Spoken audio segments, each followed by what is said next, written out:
as kids, all we want is love. And often our parents are so bombarded with so much, bills and jobs, that I think they forget. I mean, they're human. A lot of them times they forget to just love. Hugs. You're awesome. You're beautiful. And my grandmother did that. She gave me those warm hugs where I could feel the room. It was just us. She always told me she loved me and how amazing I was and how magical I was. And I think that really, really stuck with me. Today we have Vanessa Pimentel with us. Hello. Welcome, Vanessa. Thank you. And, you can tell us a little bit about ourselves, but I know she's got lots of depth and lots of beautiful stories to share. And so just tell us a little bit, our viewers a little bit about who you are. Well, I am I'm a mother and a beautiful little girl, Luna. I have a nice husband, Michael, who's my partner. I also am a teacher, certified teacher in Ontario. Been teaching for about 12 years now. Just moved actually to God's country, as people would call it.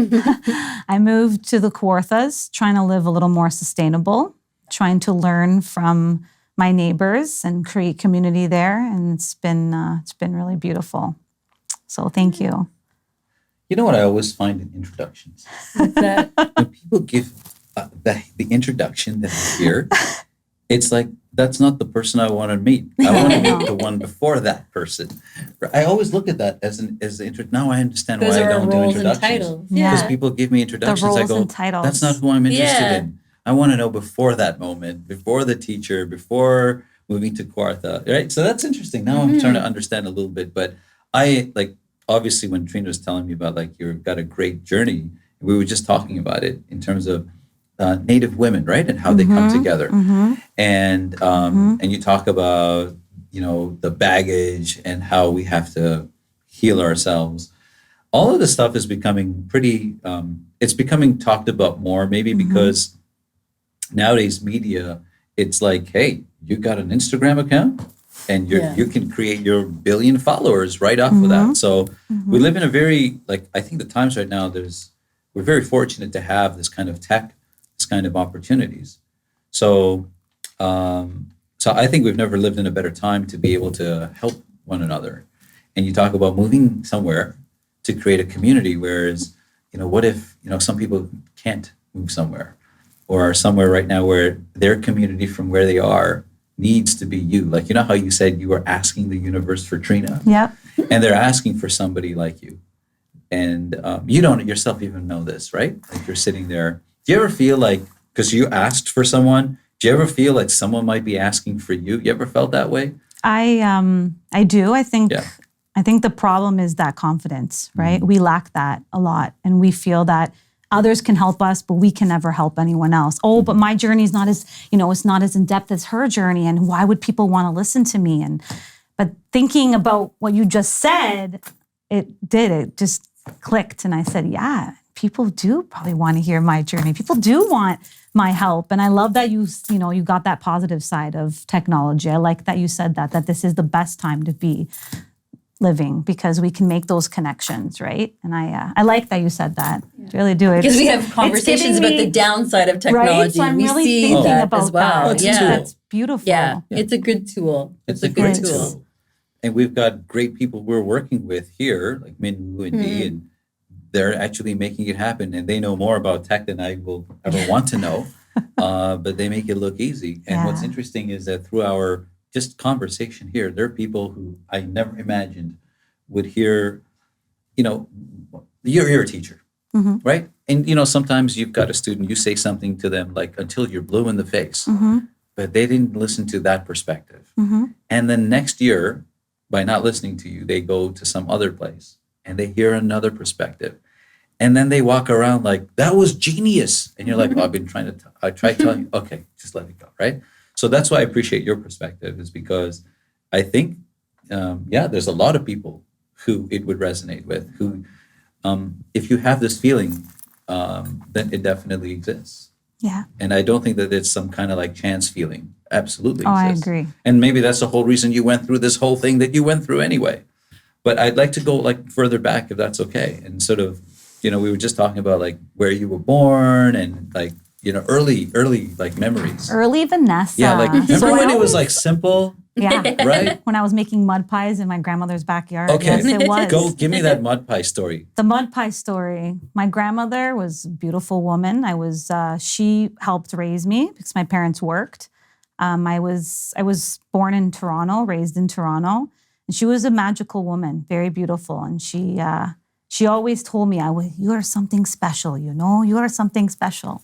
So And you just made an accent. What, She just does that when she personates. Where's that from? So my grandmother's Italian. Okay. She's from, Yeah. Okay. yeah, she's from Avellino. Because the Well, whole she like, was you know, from Avellino. She passed a few years ago.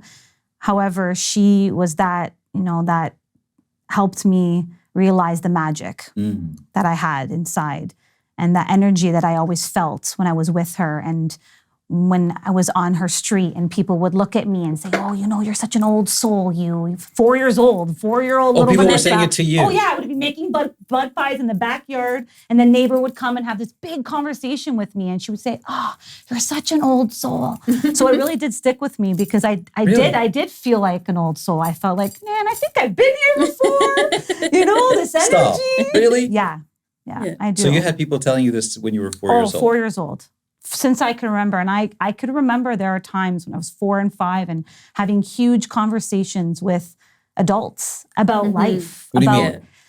just about, how I felt. I don't remember last week. So So you're there's remembering like when you were certain- 4 years old. Not every day, Of course. but I remember like making the mud pies in the backyard, Yeah. speaking to the neighbors, my grandmother's neighbors, elderly ladies who one I think was from Portugal, one was from Italy, and having big conversations about how they would come, like how they got here, Okay. their struggles, Okay. right, coming here with nothing. They would talk to a 4-year-old They would about talk that. to me because I listened. Oh. I loved hearing stories about the struggle. So while you're doing the mud pie While I'm thing, making they're these coming mud to pies, they're talking I just want to about the like struggle. paint the picture in my head here. Seriously. But So it's it's- like a Martha Stewart. Yeah. When since you were 4, you were like baking and making mud pies. It was between I was about 3 to about 7. Those were I call them my magical years. And then I think I got lost a little bit. And then I found myself again. So that's where it starts, like the So where did you 3 to lose 7. Yeah. But why do you say like I still want to stay there for a second because your grandmother means so much to you. I'd love to know more about that, just that experience. Like why was it so special? Come on, mud pies. She said she was special. She That's always she loved me. it. Okay. Right? At the end of the day, as kids, all we want is love. And often our parents are so bombarded with so much bills and jobs that I think they forget. I mean, they're human. A lot of them times they forget to just love, hugs. You're awesome. You're beautiful. And my grandmother did that. She gave me those warm hugs where I could feel the room. It was just us. She always told me she loved me and how amazing I was and how magical I was. And I think that really, really stuck with me. And I was there all the time. I mean, she helped raise me. I went to university near her house, so I stayed with her when I was older. But unfortunately, she did pass from cancer. And I hear like grandparents, there's a saying, the grandparents and grandchildren get along because they have a common enemy. Yeah. Or something like that anyway. I think it's also that are just awesome. release, They're right? awesome. It's a Yeah. release. They're that I not don't- worried about focusing on Exactly. raising you. They can enjoy like my you. parents are great. My They- dad calls them the dividends of his investment. Like, yeah. It makes sense, because my parents were great. They provided for me, and there was they treated me well. It was just that I never felt loved, and that stuck with me for a very long time. That's a real common thing actually out It there. is. That if you were to ask them, well, did you love her? Well, yeah, Yeah, of course we I did. loved her. And I why went do to you work, think I we gave did her all of this. this? Exactly. Yeah. Well, we did this because we loved her. And we're Yeah. saying, all you needed to do was just say that, mom or dad, or, Yeah. Or the and, hugs. and right. But they're like, we thought we were saying it to you.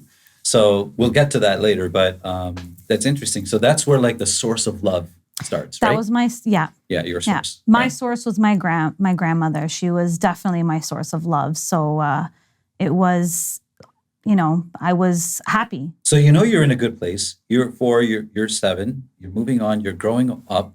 You were always aware of this. Mm-hmm. So, and then you say, what was the word that you used? I lost myself Yeah. for So a bit. how do you, when everything is going so well and there's all this love, what is the first thing that you think that prompts you to say, okay, I'm going to go get lost now? You didn't say that. No. Right.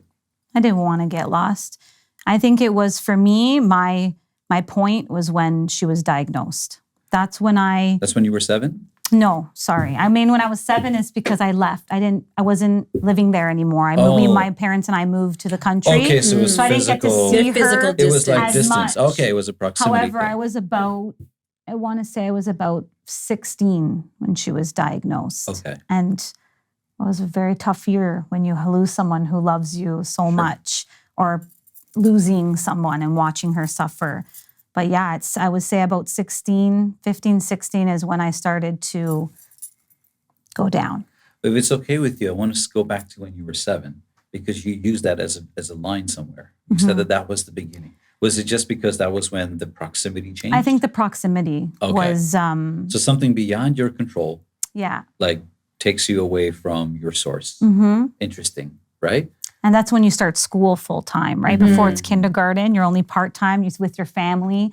So you're in school for a lot of hours. And did you notice that you're away from your source while did. this is happening? You felt it right away. I felt it right away. I remember. I can put myself in that space, right, and that school when I felt just... Because, when kids are going to school for the first day, they're like, there's this thing to look forward to and new friends. But you see it as, at that moment, it seems like it was a loss. Yeah, for me it was. But I think it was because my grandma, that connection, she would lift me up. She was able to look at me and say, you're perfect, you're amazing. As when I went to school, it was, you need to do this better. Sit down. Why aren't you sitting down? Why are you walking up? And it was constant attacks on myself and the way I am. I was never someone who could just sit there at a desk. Right. It was hard for me. So I remember that exact moment when I started school. I just felt like I never belonged. I don't like it here. Yeah, I don't like it here. No, I don't like it as much as I like my grandma. Exactly. I like being there making mud pies and Right. speaking to the neighbor about their struggles and learning how to cook, bake. So you have the good life, and then you get everybody else's life, because everyone else does go to school, and everybody else gets told the same thing that you got told. Like, it wasn't just you. No. Right? We're all told, sit here, do this, do that. Yeah. But because you had the good life, the great source. Absolutely. All of a sudden there's this... that shift, right? There's this, everything is now relative to that. Interesting. Yeah. And I just feel that school was, for me, was very, and I think that's why I became a teacher. I really do, is because I struggled so much. So from 7 to 16. Oh, yeah. Which is, that's your whole career. I would say my whole time in school, there was always there's that not even struggle. a favorite subject or a favorite teacher. Come on. I had many favorite teachers. Not many. I'd say a handful who actually saw me and helped me. Yeah. And I thank them so much for being there for me in a time that I needed them the most. Right. And they're the reasons also why I became a teacher, because I wanted to help. I really, truly wanted to be there for the students that maybe never felt like they belonged, or they were different, or they learned differently. So you're not getting to make mud pies. No. But at the same time, you're meeting some other type of people. And you're starting to recognize that, okay, other than grandma, there are oh, yes. Right. And anything that you would sort of look at through your sort of your student career, because I will get to the 16 and onward. Yeah. But there's so much that happens, I think, in those. I find that they're like cycles of. I consider 7 years a cycle for some reason. Yeah. Anyway, I can so see you go that. 7 years, and then you go 7, about 9, right? So Yeah. 7, 9 years. Anything that stands out to you during that time, as far as like what else you sort of, what else stood out to you? For me, it was everything around me, the TV, right? The movies, the music. I always felt like it was kind of blocking me being who I wanted to be. And I started to become someone that truly I didn't want to become. And I saw myself, now I see myself. At the time I didn't. Now I can take myself there and say, oh my gosh, I watched myself transform into something I didn't want to transform into. So forget about that now. Go back to then, the person that you were as it's happening. I'm curious, right, about that. So you start like, okay, I'm in a place, I have to learn, You said right now that you were starting to become something that you weren't. That But you weren't aware of it then. At that point in time, Totally what were you not saying to aware of yourself? it. You're like, I need to be this? This is what you said. Yeah, that this is, and that's the time. It's like, well, Vanessa, snap out of it. This is the way everyone else is. You have to just be like this. Give me an example. For example, going to parties. Okay. Right? At a young age, I remember parties started in grade 7. Oh. And parties started in grade 7. And parties, consisted of underage drinking, the smoking, the sex, and all of the stuff that I personally didn't feel, I felt disconnected from. But then I'm put into this world where it's everywhere. It's in our movies, it's in our TV, it's in our music. And I shift. I start to see myself hanging out with people that I never really would have been friends with. Not my grandmother, I'm not making mud pies anymore. Now I'm, we're talking about things I never thought I would talk about or be with people that I didn't feel comfortable. And there was times that I remember being at parties and being, this doesn't feel right. But oh my gosh, I could not call my mom to pick me up. They would make fun of me. I would get made fun of. So you were aware of a choice, but you didn't see it as a choice. No. It just wasn't a choice. This is the way to follow the line, toe the line. This is it. This is what I have to do. I remember being in that table, in that chair, and the teacher saying, Vanessa, just do it. Everyone else is doing it. Just sit. Just stay seated. Right. So that, again, when you're, 10, 11, 12 years old, you're like, okay, no, Vanessa, come on. This is cool. This is what has to be done. And you kind of, the way I see it is I lost my magic. I see as humans, we are magical. We have this beautiful power within us. And unfortunately, a lot of the outside sources can really put a damper on that and kind of hide that power away, that magic, right? You're not special. You're just like everybody else. No, man. We're all special. We're all special. Wait till I tell you my special story. But that's another day. It's because I was actually told, you're special. Like I actually went into special ed. But so you see, that's a whole other thing. But so you managed to adapt. You conform.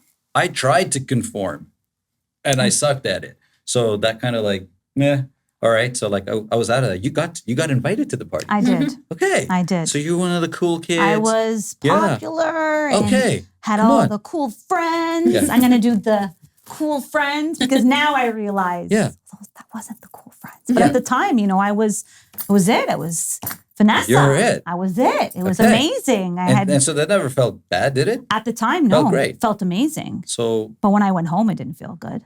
Okay, wait. Yeah. So when you would go home, you would not feel good, even though, because I was not in that crowd, and I'd always look at that crowd and I would think, wow, look at that life, right? Look at like these people, and that's the cool guy, and that's the cool girl, and that's what the prom's gonna look like. Like you got all these thoughts, and you're gonna not go to the prom, man. You're not gonna be able to ask anybody, and all of this stuff, and I had no idea that anyone could possibly think after having the life, going home and not thinking that it was okay. Wait. So you knew intrinsically at some level something wasn't aligning. I knew because I had a journal and I read those journals. Okay, so you had the journal. I had a journal ever since I was about grade, about 8 years old. Isn't that crazy? Right when now you that started, I'm thinking about it's not surprising at all. And I kept them because I like to go back. I mean, actually, no, I did get rid of them, but I kept them for so long. And I got rid of them. That's a whole other story. But I kept them. And I remember going home and writing in them and crying and being like, God, when you were 8 up all the way until I stopped writing when I was 18 years old. Okay, so I have many books. Because the peak of it is usually that teenage, adolescent, right? You're like growing up and the world recognizes you, I started to see the difference between 8 and 9 years old, and I started to see that shift. That's when you're maturing, right? Yeah. But I remember, that cool crowd. Yeah. And you managed to win it. You were in it. I was in it. I was. But it feels like was it like an act though? Like, because when you say you go home and you were upset, it was a complete act. Yeah, because there was times where I was always in fights with my friends because I stood up. I was the one that said, no, that's not right. No, I don't want to do that. And people didn't like that. Well, wait a second. You said there are things you didn't want to do, and then you were doing them because everybody was doing them. That doesn't make sense. So I stood up, but then I fell back. I would stand up, then they would get attacked. I would get attacked, and I'd be like, okay, forget it. You're right. Like, let's not do that. I'll do that. But I always stood up, and I was always that disconnect. I'd come back, disconnect, go back. And it was that, like you said, but I want to be a part of this group. I need to be a part of that. It's like a drug a little bit, right? Because when you're there, you're like, it is fully like a drug. That is it is a big time drug. It's very addictive because it's that there's so much going on all the time. And you're afraid you're going to miss out, and you attach your identity to these groups. It's also that feeling of not being loved, not being accepted. Yeah. And when they accept you. But you already know you're loved by your grandma. But my grandmother at the time wasn't around as much because I had moved away. I didn't see her as much. Plus I was getting a little older. Right. And it was just a different time. Like I said, I lost. I didn't go back to where I should have went back. Did this happen? Did you like sort of think to yourself ever, because I remember this happening to me too, but ever ask yourself, that's like for kids. This is like the way forward. Did you ever convince yourself of that? Like spending time with her grandmother? No, I mean, you know, when you say like, when you give up the fight, right? So you said you would stand up, you're like, this is not right. And then people, and you know, it's like, well, that's for kids. You're not a kid anymore. I understand what you mean. Did you ever say that to yourself to convince yourself that this means that you're bigger, that this means you're more mature when you can do this, or when you can talk about this sort of thing, or when you can act this way? This is what like older people do. That's like what smaller, younger people do. And now you're older. Do you ever get that? Oh, yeah. I think that happened many times where I was like, oh, Vanessa, like I would, you're an adult in the now. middle Look of my you. conversation of standing up to this person, I would be like, oh, Vanessa, stop. But again, it always goes back to being told, no, you need to conform. You can't be different. You need, you're not special. You're like everybody else in this class. And I keep going back to that because it comes up a lot. That's the narrative that was absolutely. It was Did you ever do that to anybody? At some point in time, do you felt like you were at any point in time inviting others now to be this way? Because you were you were center stage, because we tend to move in groups, right? I never did. I still was separate. I was there, but I still was separate. There were times where I followed my intuition, right? My soul spoke to me and said, stay home. And I stayed home. Oh. I didn't go all the time. Okay. So I always struggled, right? I was there, but at the same time, I'm like, I want to disconnect because I hated going home after the party or hated going home What did crying. you hate about? Yeah. Like, what was it that moment after the party? What was it that you hated? I did things I didn't want to do. I felt almost like I was hallucinating or it was a dream. Like I wasn't there. And there was times where my body felt like it couldn't even get out of its chair, the couch, the chair, wherever I was. Or when you were when I was at the party. Because Trina said, so what, how did you feel? And there was just like times where I would be there but I feel like I wasn't there. It's mind-blowing to me. I thought people went to parties and had a great time. You're going to a party and you're actually You know what? There was a lot of people who did not have good times, but they told people they had good times. Really? I'm like, this is like vindication. Because I was dying to get into this stuff. What? Many, many people in the groups that I hung out with were sad and alone and abused drugs. And it was fake. I'm going to pretend that I'm perfect in my, I'm enjoying this. I drive a nice car. My parents have a lot of money and we go on vacations every weekend and it's all amazing. I'm popular. But at home, it wasn't like that. It wasn't like that. It's the facade, right? I'm just like, I'm blown away because I keep thinking like there's a bunch of other people like me who looked at them and said, well, they're the ones that's how you dress. And that we just never could pull it off. So we were just kind of like, oh, I guess we're the nerds or the geeks or whatever else we ended up being. But right, those names. Yeah. Like, so those boxes that they want to give to everybody. And that's the problem. That is the problem. But at the same time, though, you found a box. So there was this comfort level that you were growing. you were having this comfort at some point in time that even though everything seemed a little bit messed up, this was your zone though. Everybody here's messed up. Okay. Yeah. So, you know, like, that helps. Right? does that help? I'm not the only one going home crying. She is and he is as well. Right. 100%. Did that help? So That then helps. that kind of helps you go to the next party because like, okay, we're all going to end up. Absolutely. I agree. Yes, that's exactly because Misery you're loves not company. Absolutely. You're not the only one crying, writing in your journal. Why? Yeah. What happened? Why did I do that? I shouldn't have done that. And there's other people doing the same thing. So yes, I did feel comfortable in the box at that moment.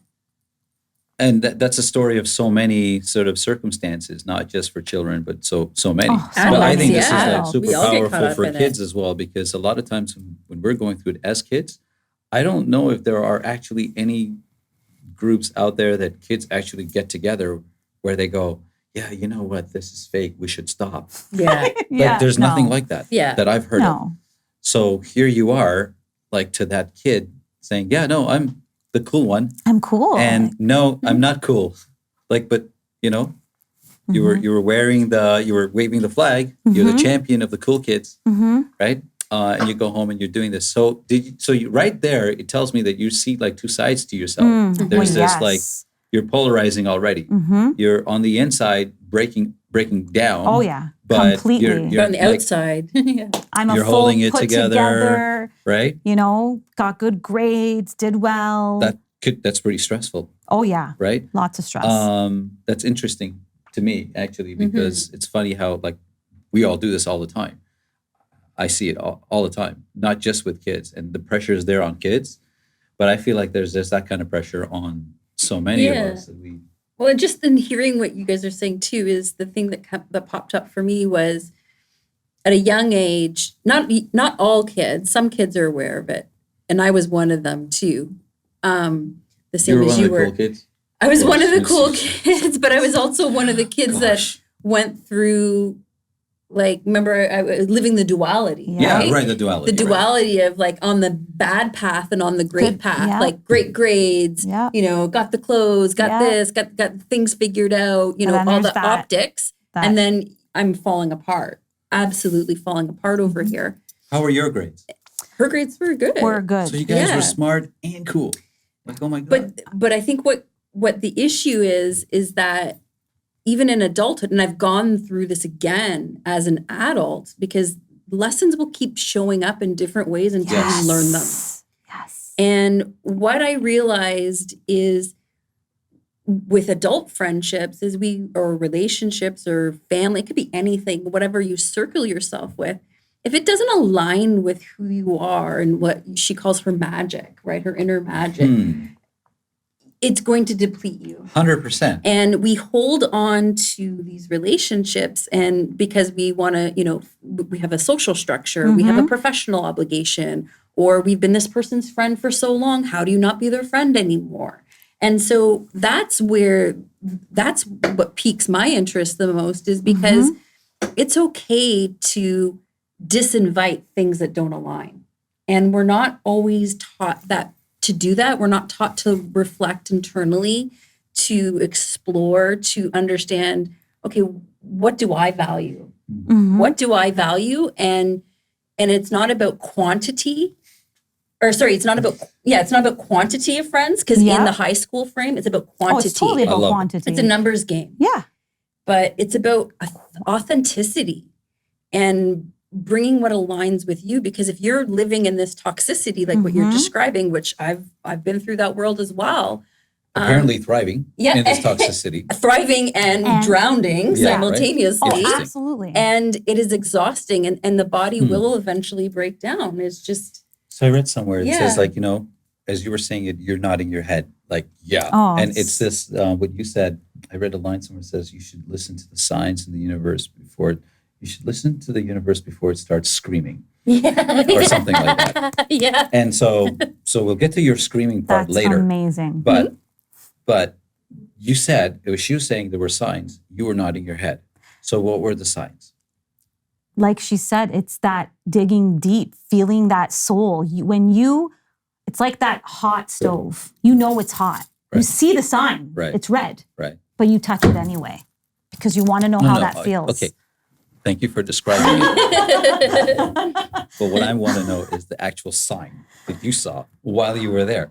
Like, for example, you would say you went home and you would write and you said you would cry.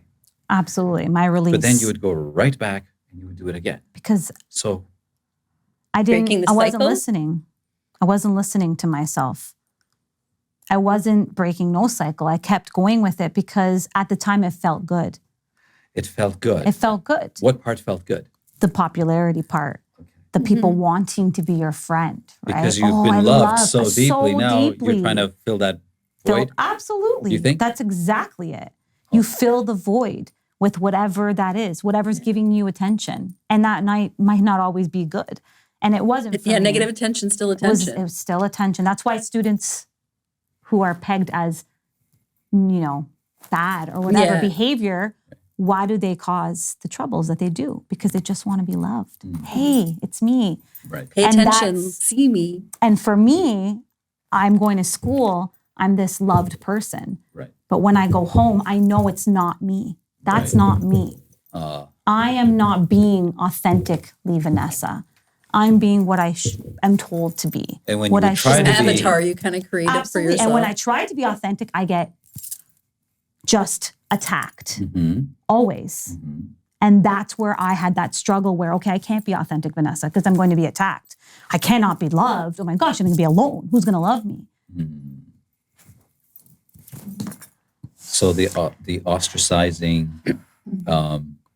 I read somewhere, I read these things, I don't know where I forget, but it's like it says anyone who wants to be successful has to be prepared to live a life of austerity at some point.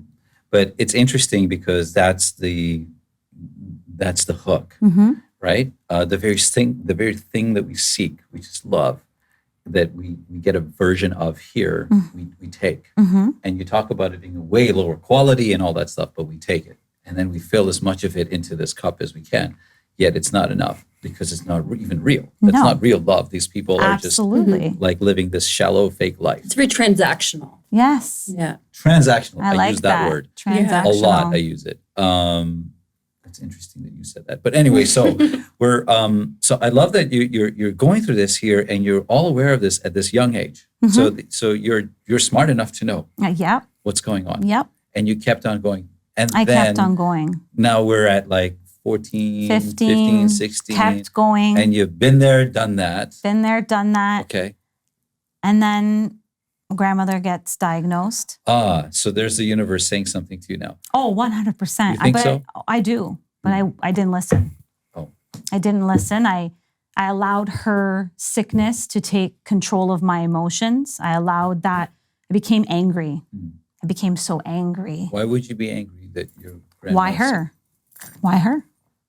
Why her? She loves me. Why couldn't it be somebody else? The one person that you attached your... And I was angry. I was so angry.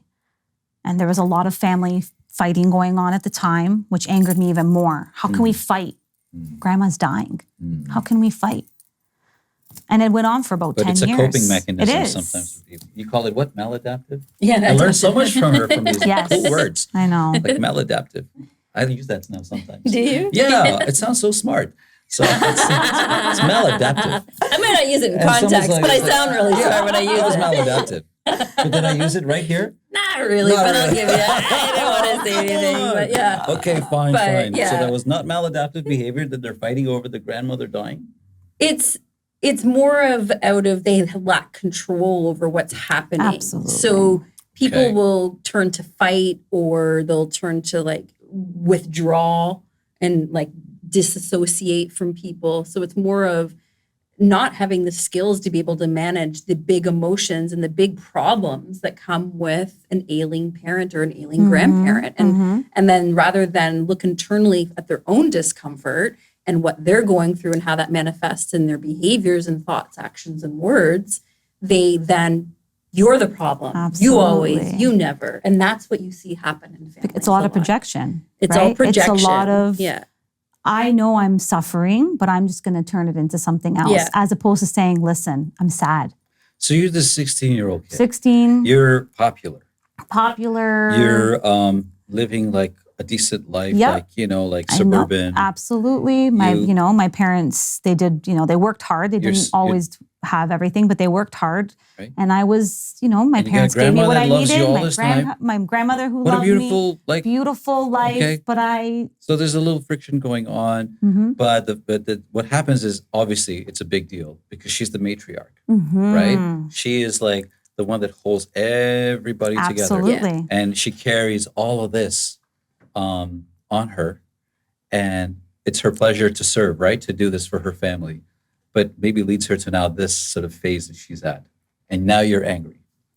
Angry. Like are you? So when you're angry about this, I'd love to understand a little bit more because I had the same thing kind of happen in my life as well, and I had a lot of anger as well. Mm-hmm. With me, it was my mother. With you, was my grandmother also died, but she died after my mother. And when you have all this anger that you're going through, right? You now have to find a way to kind of like, right? Got so you're it. looking at targets to send it on. Mm-hmm. Is that the thought? Absolutely. And you're a smart girl, so you know how to. Oh yeah. Okay. And it I mean? it wasn't Are always. you okay to? It was a dark 10 years. Let's just say that. Well, so I was really promised dark. you. I promised you like about the dark part. So So you don't have to get into details No. of what the I darkness think looked for like. me, it but was I abused. Like I was drinking. I was with men that I thought loved me, didn't like me. They didn't love me. They didn't care for who I was. They thought I was cool and that was it. And Right. it was bad relationship after bad relationship. Parents screaming at you saying, "What are you doing to your life? You're gonna fall." And trying to be there for me at the same. That's what they're trying to do. the But parents. I don't see that There at it is the again. time. Okay. At the time, I'm thinking, What do you see? nagging. why you nagging? Why you Yeah. yelling at me and screaming at me? Why can't you just Let grab me me be. and or just love me, Mm-hmm. hug me, and say everything's going to be okay? I didn't feel like I had that because again, I was not being a good daughter. I didn't see that then. I see that now after my breaking. I wasn't being a good daughter because I was coming home with baggage. But you were doing your best. I was. Right. I was 17 Come on, and you're- I was Yeah. You're a lot. 17. It was a lot going on. I was doing my best, but I think I had a lot of anger toward them as well. Like what else could you have done? Followed my intuition and got out of all of that. Now, was your intuition still at 17 even speaking to you? It went away for a bit. Yeah. It did. Because I you would would say have suppressed about- it for It's so like you- long. I suppressed it, so it went away for a few Because it is like that, years. like Yeah. the candle they say, right? It was Like, you gone. just, It wasn't there. it doesn't go out right away. It just like loses oxygen, and then Just- you don't realize when it turned off, but it turned off. At some point. Complaining about little things, getting into arguments with family and friends, Right. just not caring for other people's feelings, just not taking care of my mind, body, and soul at all. You know what I find awesome, amazing, is that so there is a point, you call it the dark period. Mhm. So the light is off.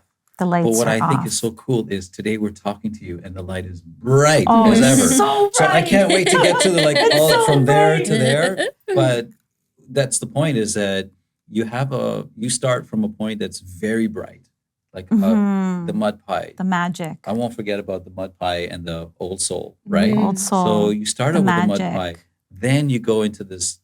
It seems like some choices are outside of your control, Mhm. like for so many of us, Mhm. and then some choices are right there inside of our control, and we make the wrong decision constantly. Mhm. And it's not one wrong decision; it's a series. Series. And we compound it and we compound it and we compound it, and then the light goes off. Now, question for you: when the light goes off, because I've been there. Did you know that that there's no voice now Not in the talking to me? beginning, no. Okay. No. No. Yeah. You know? I did not. There was. Nor did I. I didn't know. No. Yeah. I don't think any of us ever did. I was. It Well- was like I wasn't even. Almost felt empty. Yeah. I didn't course. feel Of course. anything. Right. I didn't feel sadness. It came to a point.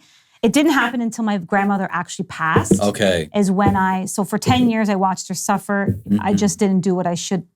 I was in a not the great place. Right. She passed. That was it. It was off. The light was off. The light then? was off. Because she's like your original source. She You was see still her there, as- right? yeah. Even though she was Yeah. suffering, her laughs, her She's jokes. still there. You would still see She her. was still there. hug Oh, I you, saw her yeah. all the time. I was there. From 16 to 26? Absolutely. I was there. I was there with her. I was sat with her. I would talk to her, but it started to fade, right? Okay. The cancer took control and she was in bed for the last year, and my darkness, there was absolutely no light. I was lost. I didn't feel anything. That's interesting. Yeah, my mother was my light as well. So it's like I can understand. What I wonder about is if someone were to have met you at, say, 18 or 21, would they know this about you, that you had like this emptiness No. in you? Right. Oh my gosh, So that's, no. Yeah. So now I what carried my life so well. So you know what a light, a lit up life looks like or should look like, and that's what you would just show everybody. Mhm. Yeah. I went to university. I was becoming a teacher. I was doing great. Yeah. Nobody Getting married. Getting married. Oh, Nobody right. thought, my gosh, Vanessa going through that? No way. I would always be the psychologist for everyone, talk to people's problems. Like but, you knew, right? Like what they should be doing. oh my gosh. Meanwhile, and a lot to of the yourself, times, really? absolutely. A lot of times the person I was helping was going through the exact same thing as I was. And I And you're able to tell them I could help them. what they could think. I couldn't help myself. Really? I was completely lost. I also find that interesting that even on your way, when you would say the light's going out in you, you're lighting. Other people. Isn't that people. so like amazing? That even while we're doing that's why I told you at the very beginning that you might not even know it, but you're helping people by just having this conversation with us. And you don't even know who they are, but like along your way with all the struggles, with all the imperfections, all the things that you're doing wrong, your light going out, you're lighting the way for others. That's crazy. That's your magic, I guess. That's my magic. And I did it for my, when I had gotten married, I did it for my husband who went through a lot, and I helped him through it. And at the same time, I was in darkness. So would you say like there was something special about you, or do you think a lot of people are like this? I think a lot of people are. I think a lot of people are. And I think we're also good at meeting the needs of others before we meet the needs of ourselves. Self-love. Right? So we know how to nurture and take care of others and what they need and how to guide them and help them. But we're never taught or even have a conversation about that comes from within first. You have to love yourself and be strong for yourself to truly do that. And you see this in my professional, and you would probably see it in teaching as well, too, is these are people that go into helping professions because we truly have a passion for helping and wanting to be there for people. But we're also on the same side of that, flip side of that coin, we're the worst at taking care of ourselves sometimes. So, it's our way of fixing ourselves. Right. I can't fix me. But I'm going to fix you. I can help fix Yeah. you. But come on. Yeah. Really? Could you say that to someone? No. I can't No. It's Right. not authentic. No, it's not not real. authentic. It's It's not. not real. But you And- did actually, even in that unauthentic self mode, Yeah. we're able to help people. And you further burn out from doing that because then you're just tired and you become depleted from giving I'm to very others. sensitive with energy, and Yeah. I was taking it out on people who were amazing to me, and I shouldn't have. I was in a dark place helping other people, but going home and then taking it out on my husband. Angry. Poor guy. He's just there. But again, that's Not that disconnect. That's disconnect. Yeah. It's my journey. And he's part of that journey. And, I'm still thankful that he stood by me in such dark times. And he was there. And times he had to pull me off the ground because I didn't want to get up. I didn't want to go with the day because I was so sad. So you were married before 26 something? Yeah. I got married very Just young. trying to piece it together in my mind. I was 24 when I got married. So yeah, I was pretty young. Wow. And, So like 24, it's, I was married early 20s as well. But what's interesting is that you just said you were married at 24 and 26 is when the light goes completely out. So usually the first few years of, marriage, it's like, the honeymoon phase and all that that stuff. was the fake persona, right? Right. So that's the guy he marries. I got to meet him now. So, Because he always saw the magic. It was there. okay. I didn't see it. Okay. But he tells me, he says, Like your grandma. You were on fire. You were magical. I was like, no way. He said, yes, you got off you would lay down for 3 days sometimes, I would shut off. Sure. He goes, but you got up. Right. Yeah. You kept getting up. So even though I thought I was in darkness, I actually wasn't. There was strength. I mean, that's the thing. Yeah. We feel like we're in the dark because that's what I see. But on his perspective, it was, but you still got up. Even though you were in the dark, you still got up. So there was something it's a metamorphosis, still, right? Yeah, It's what got you up? Yeah. So where was the shift to come out of the darkness? Because you were sitting in it. Like, what was for me the moment? Well, my darkness was until I was. Okay, let's back up. Sorry. Your mother, your grandmother, I want to talk about her for a second, if it's okay with you. Yeah, absolutely. So, because you said at 20, so she's the My last grandmother. Last year, and you know by then? Because in our case, like we're told, okay. This is like well, 6 months, she knew. Oh, she knew. I knew the day before she passes when she had that conversation with me. Okay, what A conversation? big conversation of just what she wished she would have done, or what she wants from me. Do this, and I hope, I want you to be happy and find that light inside of you, your magic. Remember your magic. And Okay, just hold on. I still want to stay there a second because you describe this to me. Was it at her place? Was it at was your at her place. So you go from where you were, where I was, to I would. Spar. Yep, we would go there a lot to take Okay. care of her. We were Okay. caregivers. Okay. My mother, my father, and my uncle, and I went a lot just because I loved her and I wanted Okay. to be there. And she. So you It's like- spend time with her sometimes talking? Yep, there was times where it was hard for me, and I don't regret it. I did at the time. I regretted it not being more. I should have been there more. Oh, sure, of course. Right? Yeah. Sure, of course. But there were times where It's just so hard. it was so hard, and I was in Like university you trying to didn't need this now, right? Like Right. it's too much right. to face, Trying to right? graduate university, trying to get trying to do this. There's Yeah. so much going on, and I was in the darkness at the same time. So Did I'm you find ever yourself appealing to like distracting yourself to not think about stuff, absolutely right? Mm-hmm. What That would you do was- to distract for me yourself? at the dark time was alcohol. Okay. Oh, okay. You know. I got it. Yeah. I would drink. It would help me.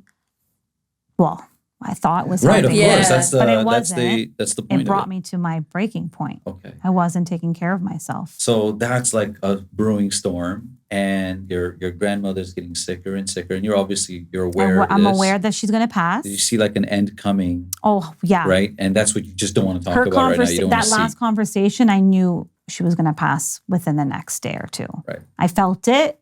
Just her talk with me, and Was it like a weekend or no, like a? I don't remember the actual day. I just remember, it's crazy. You block a lot of it out of your mind. I just remember crying a lot on the couch upstairs in her house because she had just passed.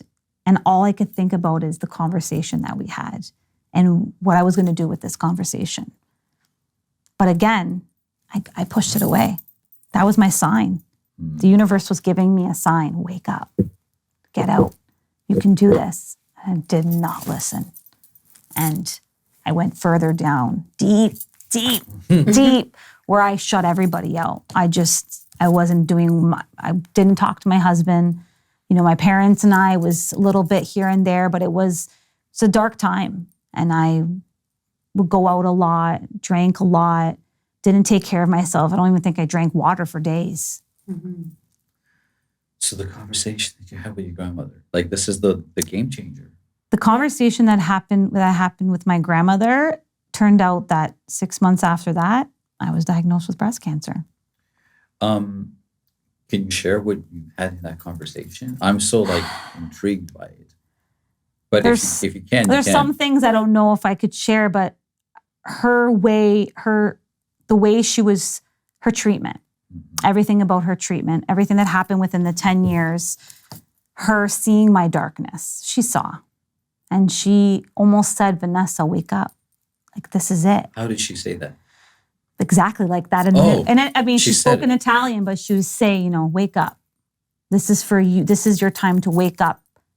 Be happy. How did she Enjoy say to life. you? Like, was she yelling at you? She wasn't yelling at you. No, she wasn't yelling. It came, you can see, she would struggle with her words because the cancer had taken over. She barely could move. But it was more like, you're loved. I love you. You're always going to be my Vanessa, my Bunny. She used to call me Bunny. That was my nickname. It was my family, Bunny. Just be strong and ask questions. Always ask questions. Don't just do things because other people tell. What I've been doing, right? She says this to you. Oh yeah. Don't just do things because people tell you to. even if these people are top. And I'm like, at the time I didn't know, I know now, always question and never take less. Always know you're magical, always know you're special, and fight. And that was the universe. That was whatever you want to say, the creator saying, wake up. Did she know all of this other background to you though? No. So she didn't know all of She that. felt it. Yeah. And she would say that. She felt it, but she didn't know. A lot of people didn't know. You think she didn't know? I think she knew. I think she knew a lot more than I Gave her credit for it, probably. Oh yeah. She could feel it. She was like me. I was very sensitive to energy. Right. I'd walk in the last, few years and it wasn't me. You could feel it.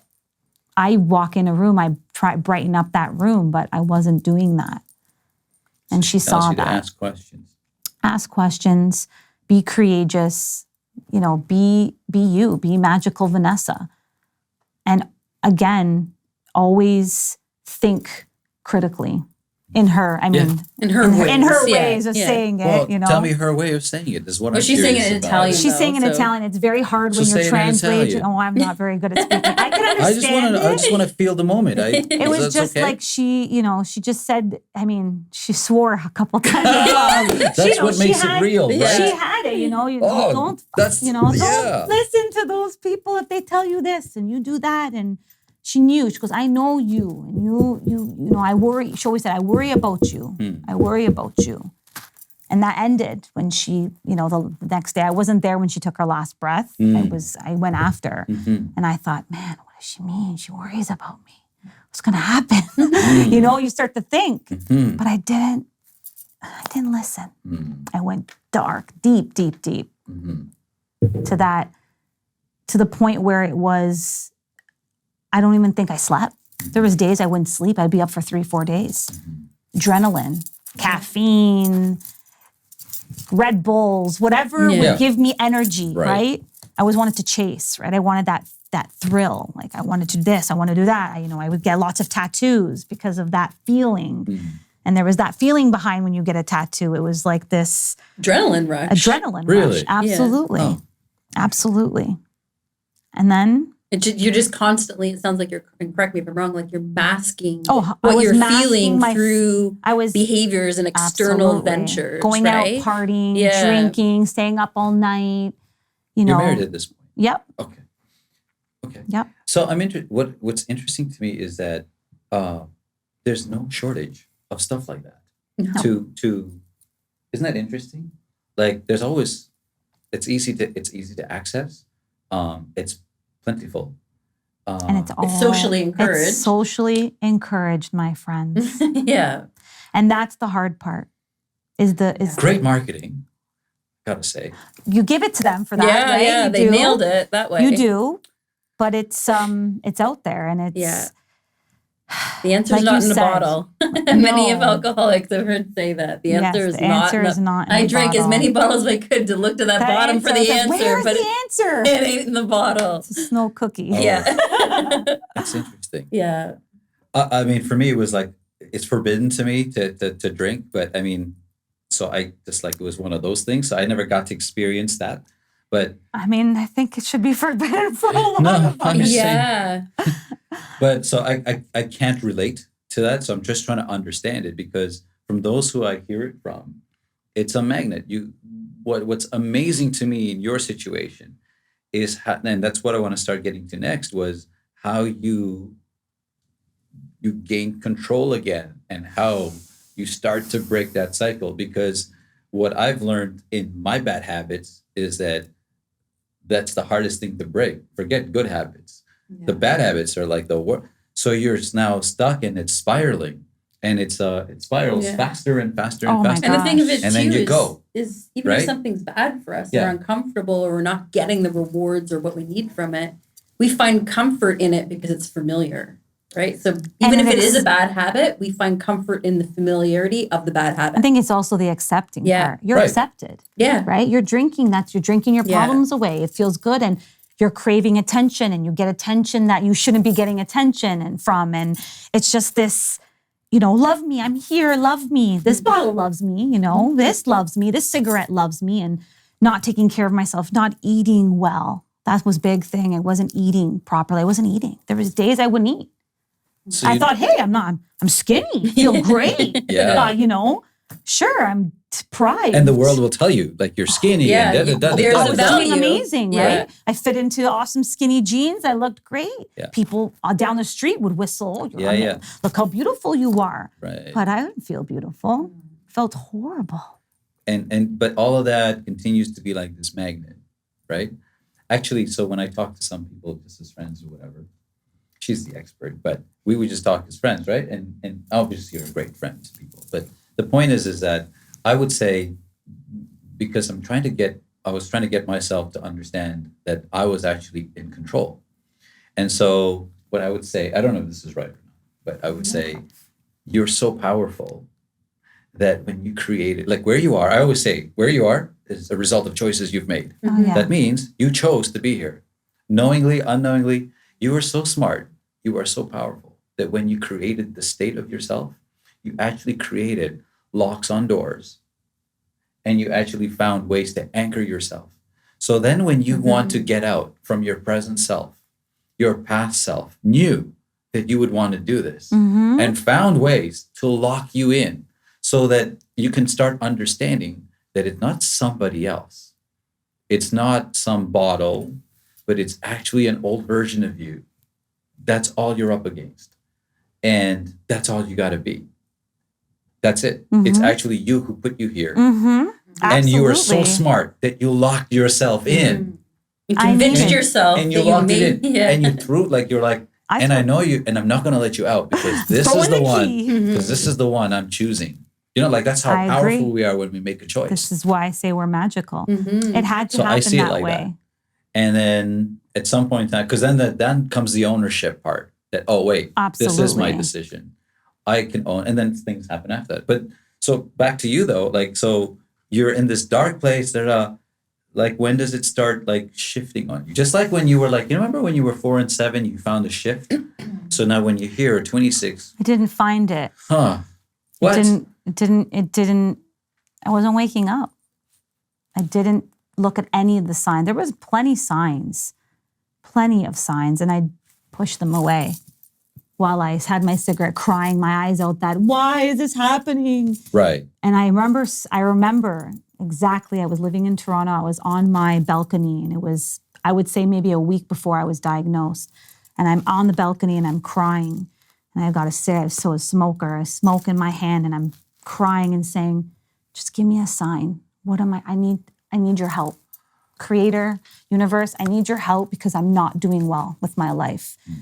I need your help.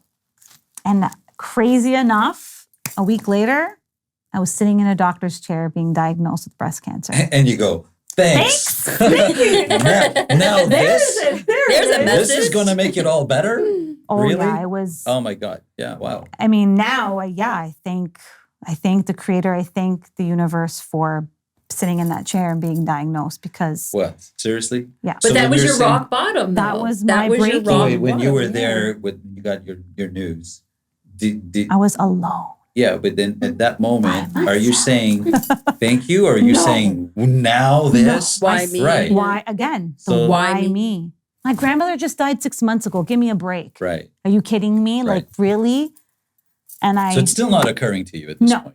I completely shut down for 3 full days. Nobody could even speak to me. I wanted to be left alone for 3 full days. And I did a lot of whys. Why?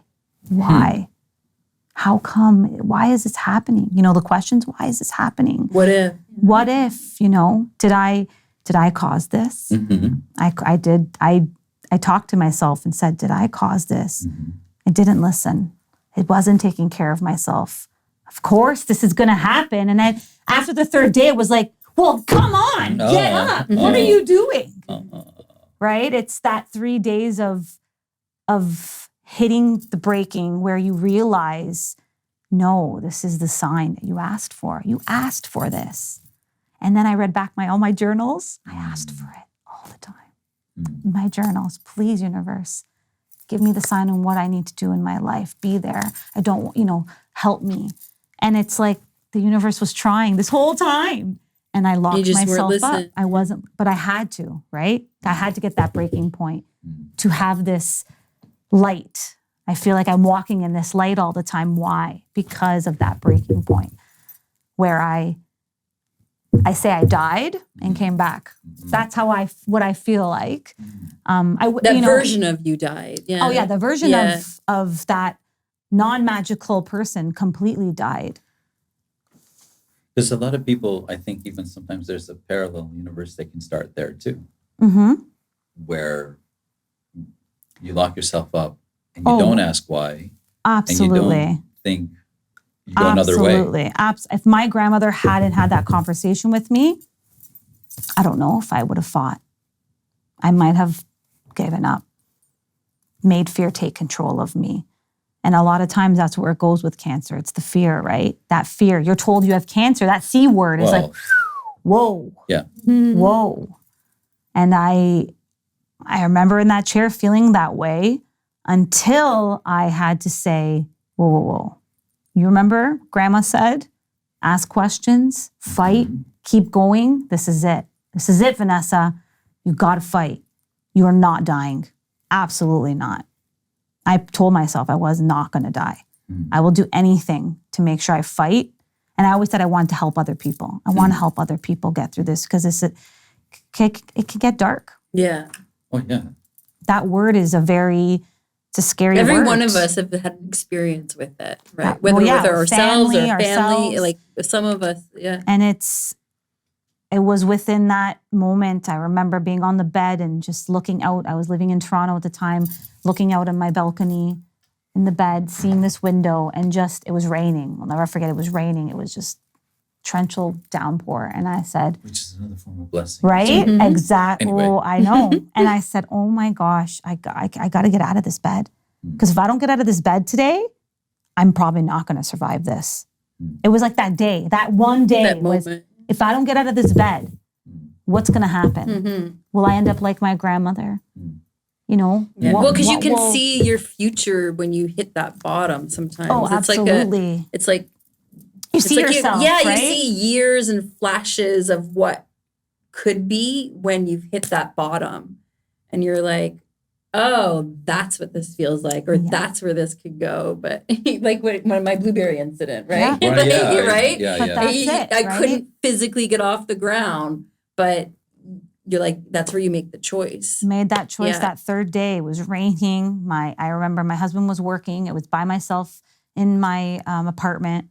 And I just said, no, this is, So you're fatigued, right? Yeah. You're I'm exhausted. You're emotionally, spiritually, physically at your worst point, Pushed your husband to the side. right? Pushed my husband to the side. So resources Pushed my are parents to low. the side. The source, the grandmother, is It's now gone. gone. Gone. I have at the time, I think I have nothing. I have no one. So when somebody feels that they have nothing, the next question comes is like, what are your chances now? Did you get that feeling? Oh, yeah.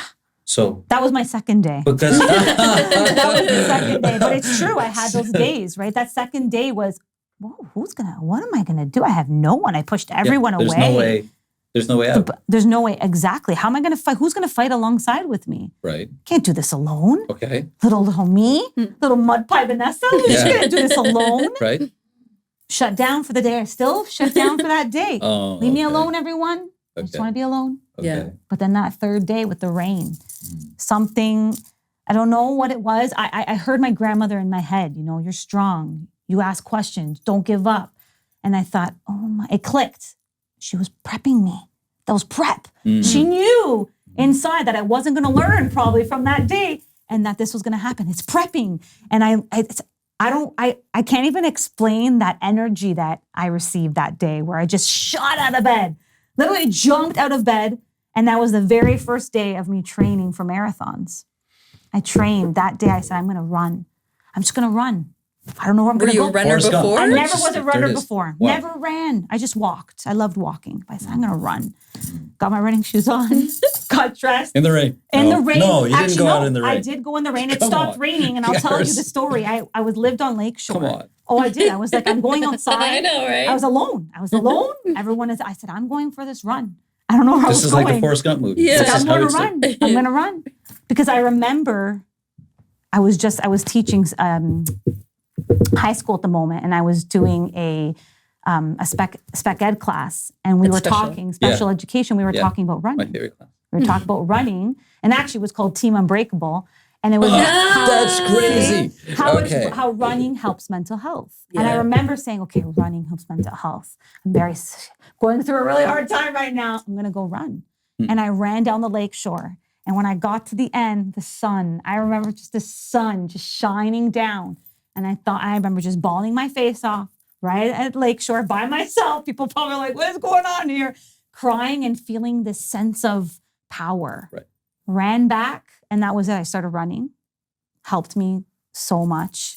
The running made me feel like my magic was coming back. And it really did help. Infused in you by your grandmother.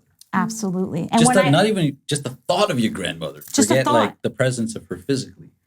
Just the spiritual, like. And I had to have some operations to remove the cancer. And I thank that doctor so much for helping me get through, And then I went on my own healing journey, and everything started to become clear. My relationships were getting better. I was how much time better. passes now? Like we're So from I would 26, say, like what are we talking about? So I would say I was diagnosed in July, and I had a few operations. And then for about a year before I got pregnant with my daughter, I wasn't supposed to have kids. They had told me I could never have kids. But a little less than a year after, I got pregnant with my daughter. Do you know how many times I hear that story? I know. Because my fear was gone. I had no fear. I knew I wasn't going to die. I remember telling my parents, no, I'm not dying. I'll be here. I know I'm going to be here. And what helped a lot was meditation. Taking the time for self-care. Making sure that I fed my mind, body, and soul. Because unfortunately, it's so disconnected, mind, body, and soul. When you go see a doctor, it's about your body. But you have this lifestyle already designed around the first part, the middle part, let's just say. The dark part, like, where you... So what did you have? You had to do something. You had to craft. You have to design, an architect, a schedule. You had to do these things. Oh my gosh. Okay. So it didn't just happen automatically. No, I knew that you started running, and then I started running, and I knew I wanted to do a holistic approach. I wanted to take a different approach to my healing, and I knew it was going to be hard work. Where'd you find the time to even think about all this when this is all happening? When she's running. When I'm running. Running and meditating. It's very true. Yeah. When I would run, I would So running is not just running. No, it was meditating. It was my meditative time where I thought, okay, so what's next? What am I going to do? So that's when you started to make your plans. I'm making my plans. Okay, I'm going to call my doctors. I'm going to call doctors around the world to ask their opinions. I'm going to get a second opinion. I'm going to get a third opinion. I'm going to change my lifestyle. I'm going to quit smoking. I'm not drinking anymore, that's for sure. I ate very clean. I got off a lot. I would have no sugars, no dairy. I juiced every day. I went to see a naturopath, and they gave me a very good regime to follow. But my biggest thing, and I say, is that I let go of fear. I was not afraid of dying. Of fear of dying, okay. I wasn't afraid to die, but I knew in my heart I wasn't going to die. Although I was told I was going to die, I knew I wasn't going to die. I sat in that chair, and the doctor said, okay, this is bad cancer. This is the most invasive. It's going to spread. We have to, this is not good. I said, no, it's good. I'll be okay. And what do you mean? No, I said, no, trust me. I'm going to be okay. I did. No, I'm going to be okay. But why did you feel so confident about it? How did you feel so confident? You hear all these other stories, and your grandmother passes away of cancer. My grandmother's conversation. Where do you get the gall to say that to a doctor? My grandmother's conversation. I knew that I was going to be okay because she had said, fight, stand your truth. That's all you have to do. And that was enough for you. For me, that was enough because I started to see the changes every day by running, taking care of myself, loving me, self-care, meditation. For me, it was meditation and prayer, and letting go of things that didn't serve me. And there was a lot of things that didn't serve me, things and people. I had to let go. And when I started to let go, I started to see things change. So pause 1 second. Because when you say let go, you make it sound like, oh, you just let go. Because when we try to let work. go, It is. it hangs People on to don't us. like it. So like we need to clarify a couple of things because you just skip over you just let go. Just let go. Yeah, Skip just let go. It's just easy. let go, and next thing you know, I'm cured. So letting go is some of the hardest stuff to do because it's dynamic. You don't just say, okay, I'm letting go of you, because the other person can say, well, I'm not letting go of you or it or whatever. Absolutely. So I think for me, it was the letting go didn't happen right away. It was healing myself from within. That little girl, that mud pie Vanessa, who didn't feel loved all those years, wasn't anybody. So that was his step fault. one. That was step one. okay, because you can't do everything right in one move. Step one was loving myself. Okay, that's step one. Loving who I was. Right. Took a while, but ultimately I had to love who I was. So when you say it took a while, since It's it's not step overnight. one, it's really important, right? Yeah. When you say it took a while, what do you mean? You don't say to yourself, okay, love yourself, move on. What does that even mean? It took many days of looking in the mirror and saying, you're beautiful, you're worthy, I love who you are. Seeing the strength, that's what made me love myself. How strong I was to question, to ask, why, how come, what is the next step? Getting those opinions from all over the world, different doctors, finding my strength within, how can I heal myself at home? What can I do here? I know there's my doctor side of it, but what can I do here? What am I bringing energetically to exactly. this? Right? And for me, meditation every day for hours. I would just have to. So this is not while you're running. You're carving out hours out of your day. So I How did. do you make hours? I took a few months off from work. It was summer, so I wasn't teaching at the time. I did go back in September right away, but I was off. I was lucky to have all of July and all of August off to really focus on what I needed, what my soul needed. What if you weren't a teacher? You still got to. What would you do? You would have to find those times for the self-love and the because I didn't end. September came, I had to go back to school. Right. And I still continued. Right. I made sure that within my day that I was going to take care of myself. Yeah. Often we leave How do ourselves you make sure off. within your day? I had to. You have to build it in. You do it in the morning. You do it at For me, night. it was you my schedule phone. it? Yeah. Oh, okay. I literally okay. had alarms. So I'm wondering. Drink your water. Okay, can you give me some detail, Drink your please? water, Vanessa. Okay. Take your vitamins, Vanessa. Don't forget the juice in the fridge, Vanessa. Right. It was a lot. Yeah. But again, I couldn't let that control me either, because I know I've had experience with somebody who passed away last year, who unfortunately it was all she did. Right. It was that fear. Yeah, because that's Oh my what God, I'm drove going to it. die, so I have to juice, I have to do this. And she was so obsessive over the lifestyle. You Right. can't do that. Right. We are human. We are going to fall. You might have to still go out with your friends. You might want to drink a glass of wine. Doesn't mean you're going to die. You have to understand that it's okay to fall. Falling helps you come back again. It's part of getting up the hill. Exactly. Yeah. So although I was running and meditating, there was days where I didn't want to do any of it. But those were the days that I was in bed. So you were not afraid. The thing is, it's like simultaneous, right? Like you got to be not afraid. Like you almost accept it. If it's going to happen, whatever. But I'm not afraid of it anymore. Exactly what you have to accept the fact that this is real. Yeah. This is happening. Right. I have the breast cancer. I have to figure it out. But I'm not going to let it control who I am, because that fear that I take in today is going to only make it worse for tomorrow. I can't worry about tomorrow. I can only worry about right now. And right now I can control. You know what I find most interesting is that you're the same person who had the fear, you said it earlier, fear of being left out of a little group, not being invited to a party. Absolutely. That same person who was afraid of missing out, as they call it, is that fear of missing out? Is not afraid of death. The same person. The same person. And that is from healing yourself within. So you got step one out of the way, and that's like you put that as step one. Is loving yourself. Yeah. Because if you don't have the love for yourself, you're not going to drink your water. Right. You're not going to juice. Where's your motivation, right? When you have that love or work toward it, right? You're not going to. I think it's an ongoing process. Ongoing. Yeah. And it's crazy that we are talking today, because again, I asked the universe for some help because I've been falling a little. And this came. This is it. This was universe helping me out again. Talking about it is helping me realize I got to take care of myself again. I'm falling. And when I fall now, I'm so sensitive to it. I can feel it. Oh, Vanessa, what are you doing? You don't do that. And you talk to yourself. Because it kind of creeps, right? Oh, it creeps. Right? Especially with everything going on in the world. It's like, okay, you know, I can go home and I can drink my glass of wine and sit in bed and cry.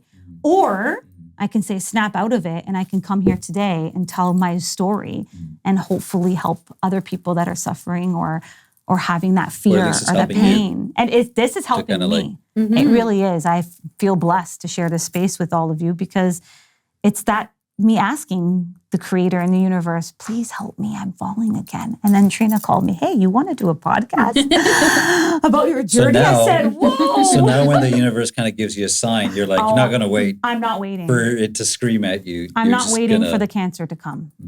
Because cancer, we can all come to us. I mean, it's there. Well, we all have it. Yeah, we all have Absolutely. it. Yeah. But that switch is what happens. And when we don't take care of our mind, body, and soul, I like to say that all the time because we often separate them. And I do believe that's why we don't heal properly, is because our soul is disconnected from our mind and body. And it's not. It's all together. When you heal your body, you need to be healing your soul. You could juice every day, but if you don't love yourself, that juice ain't gonna help you. When you look at that juice and you're grateful for that juice, gratitude, right? I would wake up and say, thank you, God, for I got cancer. And my husband would be like, what are you thanking God for cancer? I said, because look how happy I am. Look at the opportunity. Yeah. I'm so happy. I've never felt so happy in my life. I feel free. I feel, and people wouldn't understand that, but don't you have breast cancer? I said, no, I don't have it anymore. It was removed. But you're still a cancer patient. No, I'm not. Do you know how they say, what is that? It's not positive people that are grateful. It's grateful people that are positive. Absolutely. Or something like that. That positivity is only because I was grateful. You're being positive. No, I'm being grateful. No, I'm being grateful. I would wake up every morning and say, thank you. Yeah. Thank you for giving me the strength to fight. Yeah. Because some people don't have that strength, and I feel so lucky. So do you think it's like, do you really think it's that simple? Where I actually do think it is that simple, but I wonder what your perspective is, that just by changing it from a why me to a thank you. I do think it's I that simple. Yeah. Because we are all magical. Yeah. When we see ourselves as magical, we are magic. I don't need you to tell me I'm magical. I know I'm magical. Right. When you see yourself as magical, you then become grateful. You are so grateful. I'm grateful for this magic. Thank you for this magic. Thank you for giving me this space that I feel so safe in. That practice changes. And I've done it with teaching. And I've seen a shift with my students. Yeah. Huge shift, where in the beginning of the year, it's negativity. They bring in so much baggage from their home life, to then in June, where kids are skipping and thank you, being grateful. And you see this change. And it doesn't always work, right? You're going to have other people that have a hard time with it, right. But just reminding them that you're not alone. I too have these feelings. I'm not this ray of sunshine every day. I have my fall points. Oh, you're not? No.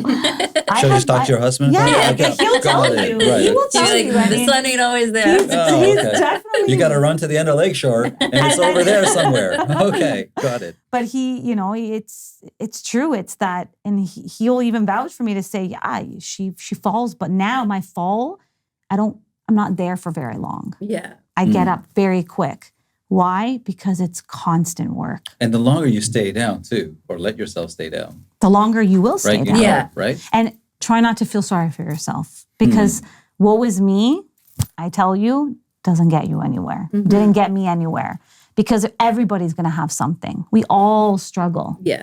All of us with something, or we might struggle one day. It happens. Or your offspring like necessary. It is to get us to this point. The struggle is what helps us, right? I mean, I'm so blessed to have found, Trina as a friend. Of course. And you and Mohammed, absolutely. Okay, thank you. And this space and these beautiful people, like this is so magical. Like you said in the beginning, right? Technology and there's so much positive to it. And we can share our stories without having to be in the same room as them. And that's important. So one last thing to ask you. Because you're so fortunate you had this, like your grandma. And not everybody has had that opportunity to have like that grandma around them. Sometimes they didn't share the same timelines or whatever, right? Mm-hmm. So share your grandma with the world now. I think your grandma was not just there for you. You would probably agree. No, she was there for many. And her magic was always there as well. And unfortunately, I think the fear is what took control of her. Do you think she still exists? I do. There you go. I do. I can feel her. Right. When I fall, I feel her. And my daughter always shares there. that. Yeah. My daughter shares the magic. I see it in her eyes. And that Her daughter is a little old soul. She's as well. definitely an old soul, and we'll have amazing conversations with you. And I do believe the universe wants her here for whatever reason. She's going to be a little helper herself, and I'm excited to see her grow. Do you know, though, old souls, they go through a lot. Yeah. That, and my husband and I had that conversation about it. I think that's your next phase. And do you think? It's true. Right? You're readying yourself not for your fall down, where you can pick yourself up, but now somebody else having to go through this in their version. And it's even harder to watch because you talk about it with your son as well, right? We're talking about it with our kids.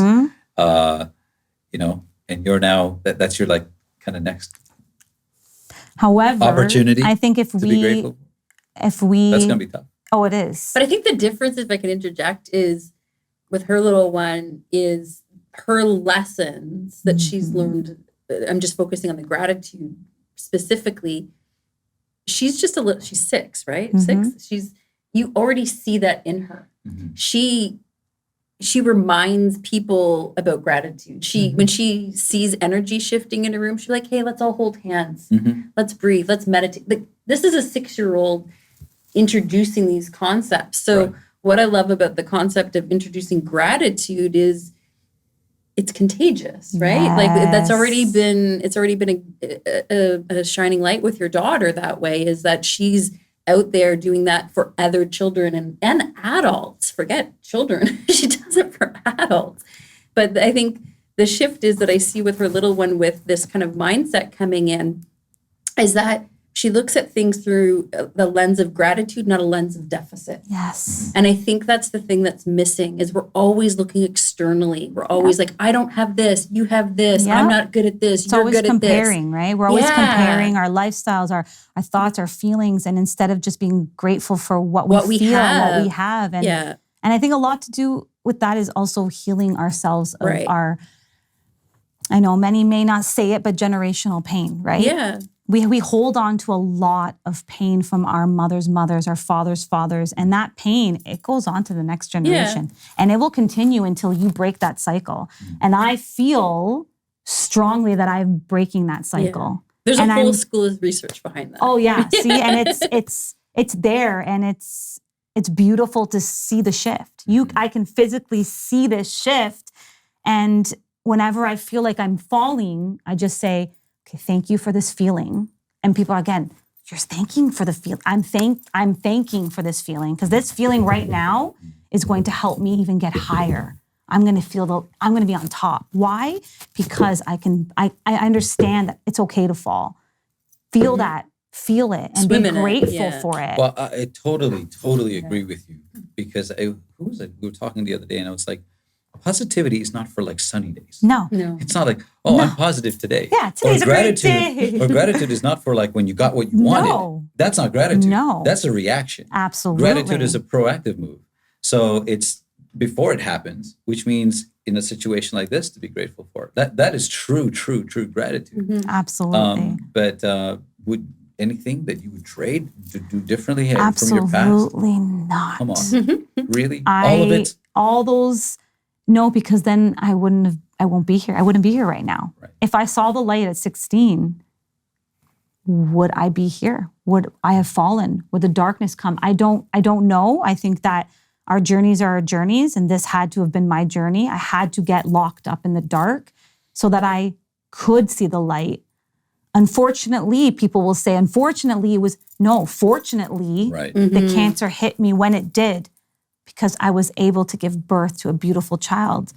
that maybe I wouldn't have given birth to if I hadn't. We're in the gone darkness through. still. Because Exactly. there's still all the questions or thoughts that you had to have had while you were pregnant Absolutely. that make a difference on who. What's your daughter's name? Luna. What? Yeah, Luna.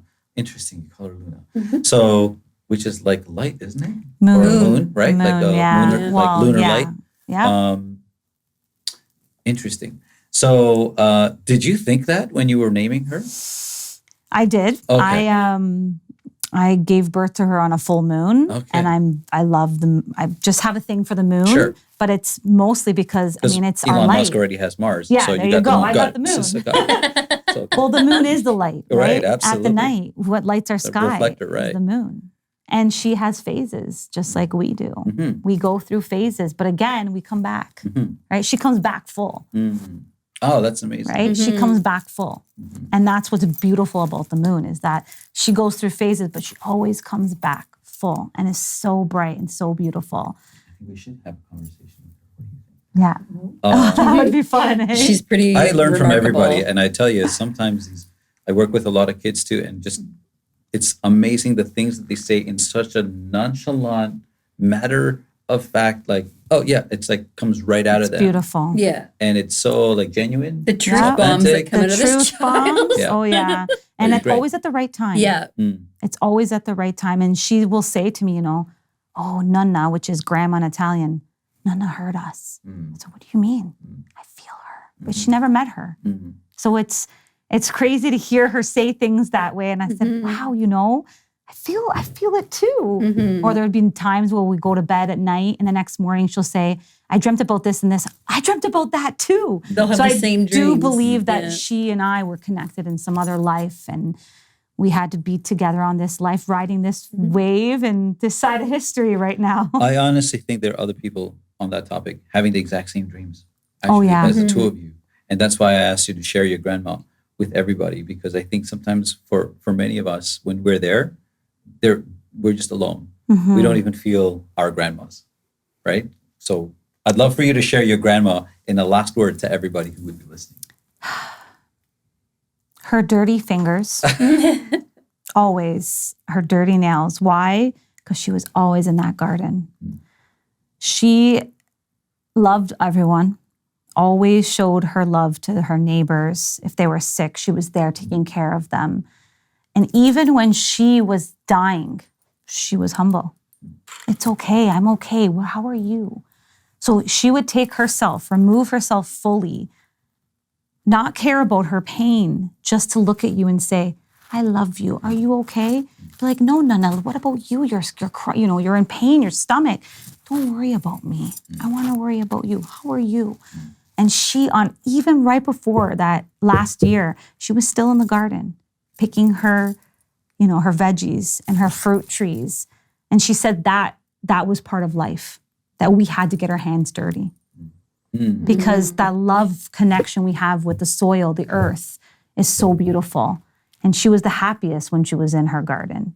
And I remember watching her just in awe, making those mud pies, saying, oh, I can't wait to be in a garden. I want a garden one day for myself. And that's what I'm creating, is the About that. garden. And just telling everyone is that, you're loved.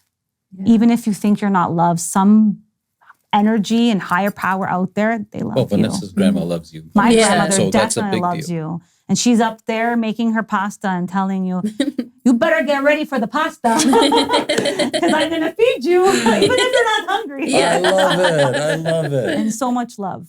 Yeah. So I hope that, wherever you are in the world, you can feel that love from Dalmata. That was her name. That's what I was going to ask you. That Good. was her name. Thanks for Dalmata. sharing that. Yeah. I really appreciate the time that you've taken. Thank you. You've driven a long way to get here. And when I say a long way, I mean metaphorically too. Oh, not yeah. just Many, the, many not light just the years kilometers away. on the highway, but you've No, come I've along. come You've gone a along. long way to be able to do this, and for it to just intersect at this moment where we're trying to do what we're doing, to just share like an amazing journey. And I keep feeling that when we talk to somebody, this is There's not always the last more. time we're I going know. to Oh, talk. there's so much more. I know. Yeah. And so just want to say thank you. I really Thank you appreciate so you sharing much. the time with I us. appreciate it. Thank you. Thank you.